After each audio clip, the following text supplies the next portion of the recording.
have to say, and I'm not being biased, but I do think my murder's pretty ingenious. I think there's a hell of a lot of thought has gone into that one. It's so vengeful. She has a moral choice: burn to death or let your heels go down and blow your head off. That sort of stuff always fascinates me, which way I'd want to go. We ended up setting the sheriff's station on fire with flame bars and flame gel.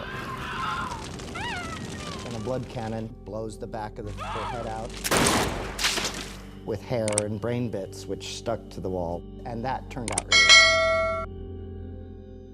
well. I'm the first of our friends to die.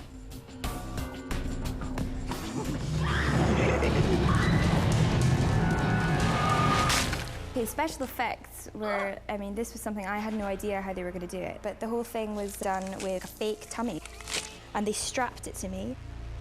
And on the inside of it, it had a plastic bag, which they were going to fill with the guts, which looked like sausages, but they were made of flour or something. Ew, it's cold and slimy. And just shoved them in my stomach. From then, it gets disgusting. He pulls my intestines out, shoves them in my mouth. I wanted a character to see salvation right there and not be able to say anything to save yourself. It was a particularly disturbing image. That one take couldn't have turned out better. I mean, the flashlight was perfect, everything was perfect.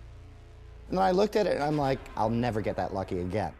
And at the end, it was just extra great to see little bits of intestine stuck to my face. Taste of strawberries. Wait. Okay. Yeah. It's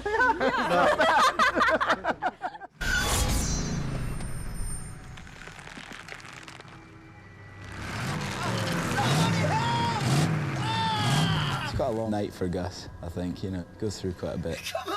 First of all, he's tortured.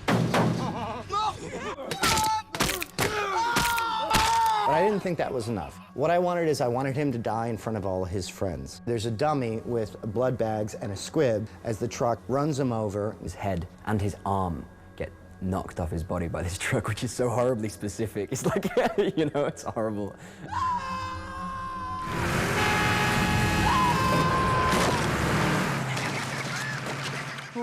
His death scene is horrific. Personally, I'm happy with the fact that I just had prosthetic eyes. I'm good with that.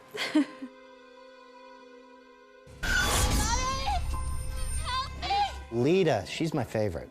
She is my favorite. You don't know if she dies. Maynard plucks her eyes out.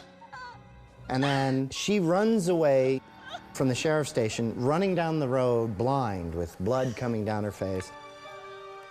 She hears a car coming, and she thinks she's saved. And it's not that she's doomed, but her life is certainly not going to be the same.